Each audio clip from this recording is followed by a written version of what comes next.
O produtor rural, ele aderiu ao Código Florestal Brasileiro. Ele colocou lá seu nome, seu RG, seu endereço, e ele está agora esperando saber o que ele precisa fazer. Os passivos ambientais foram identificados, e aí? Como que o produtor pode se regularizar? Com que apoio ele pode fazer isso? Porque a regularização ambiental é cara, né? Então, o produtor, para ele conseguir isso, ele precisa de ajuda de quem? Ajuda da ciência, ajuda do governo, ajuda da CNA, ajuda dos órgãos de assistência técnica. Então, foi pensando nas dificuldades que o produtor vai ter para se regularizar, que a gente formatou o Pra Valer. O Pra Valer tem os diferenciais do Pra Valer. O primeiro é a convergência. Muito se falou aqui em convergência, por quê? Porque a gente precisa colocar todos os atores reunidos para entenderem quais são os desafios, quais são os gargalos e quais são as oportunidades, e para que todos juntos, com o setor produtivo inserido, todos construam esse caminho que leve uma simplificação de processos. A regularização, a lei é completa, é complexa, como também todos já falaram, então a gente precisa oferecer alguns mecanismos para que esse processo seja o mais simples possível. Jaine falou na análise dinamizada, por exemplo. E o que mais? O que mais que a gente pode entender que pode facilitar a vida do produtor rural, simplificando os processos? Também precisamos buscar quais são as alternativas que o produtor tem para resolver os seus gargalos ambientais, Existe crédito? Existe muda? Existe sementes das espécies que ele vai precisar colocar? Existe assistência técnica? Então, a gente pensa em todos esses gargalos e, obviamente, a gente busca os caminhos para resolver esses gargalos dentro do Pra Valer. E também, que é muito importante, a gente precisa oferecer para o produtor rural modelos mais viáveis economicamente para ele fazer sua adequação ambiental. Então, com a ciência, com a pesquisa, com a Embrapa, com as universidades, com os institutos de pesquisa, a gente consegue propor um amplo cardápio de soluções tecnológicas. E esse cardápio pensando, o que é muito importante, no retorno econômico, o produtor fazer a sua adequação ambiental. Como eu falei, é um processo caro, ele precisa ter esses incentivos. Então, esses são os principais diferenciais do Pra Valer. A gente reúne pessoas e a gente constrói esses caminhos para o produtor conseguir se regularizar. Ele é construído em 7 etapas, envolvendo a mobilização, pré-seleção de propriedades. A gente está num país com dimensões continentais, então a gente precisa testar esse modelo. Por isso a gente está implantando projetos pilotos, que a gente começou o primeiro piloto no estado do Amazonas e hoje estamos também em Minas Gerais e no Espírito Santo. Então, com isso, com essa mobilização, a gente consegue selecionar essas propriedades para selecionar essa área piloto. Fazemos a identificação dos passivos. Pedro Neto mostrou números aqui. O produtor aderiu ao CAR, só que esse CAR precisa ser analisado, precisa ser validado. Então, a gente antecipa dentro dessa área piloto essa etapa para fazer o planejamento, que depois eu vou contar com o Felipe, aqui ele vai contar para a gente como esse planejamento é feito, que são a definição dos critérios do programa de regularização ambiental. Ou seja, o que o produtor precisa fazer para se regularizar. Isso vai ser feito através de projetos de recuperação, para que aí sim esses projetos sejam implantados e monitorados. Tudo isso, a gente precisa contar com a tecnologia. Então, vou passar mais rapidamente aqui. Nessa mobilização, a gente busca, de novo, a convergência e tudo é formalizado em acordos de cooperação técnica envolvendo os estados, as instituições do estado. A gente estimula a formação de grupos de trabalho nos estados, porque eles que vão desenvolver o Pra Valer. A gente coordena aqui, mas o projeto é deles, eles precisam se empoderar. Então, eles quem? O setor rural, representado pela Federação da Agricultura, pelos órgãos de assistência técnica, tanto do Senar quanto os órgãos estaduais, pelos órgãos gestores do cadastro ambiental, do Código Florestal, por universidades, por Embrapas, enfim. A partir de então é feita a sensibilização dos produtores. O produtor é desconfiado, ele fez seu cadastro, mas ele está ali sem saber o que ele vai ter que fazer para se regularizar.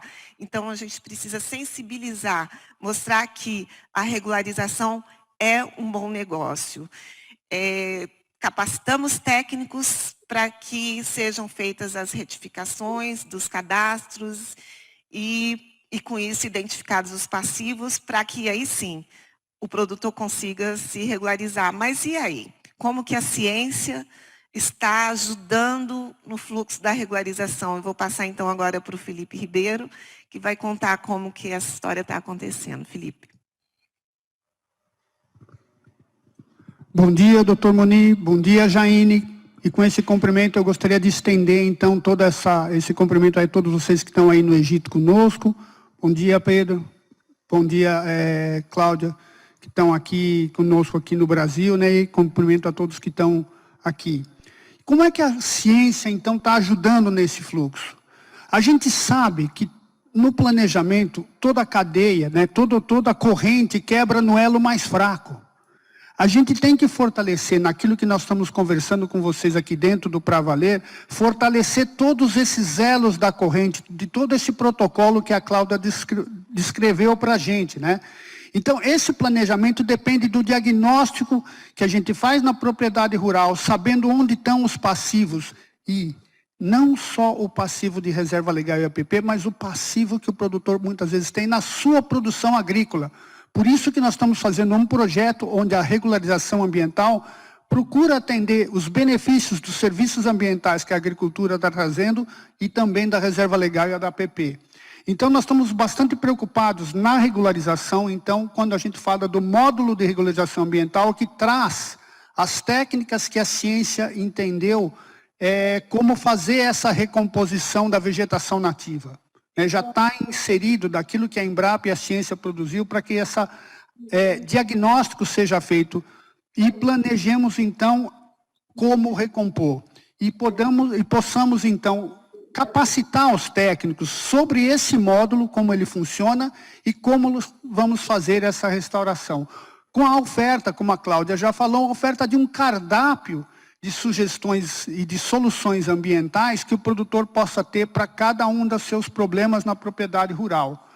E, no final, possamos fazer, então, uma customização de monitoramento do sucesso desses plantios, sejam eles agrícolas, sejam eles de APP e reserva legal com o AgroTag.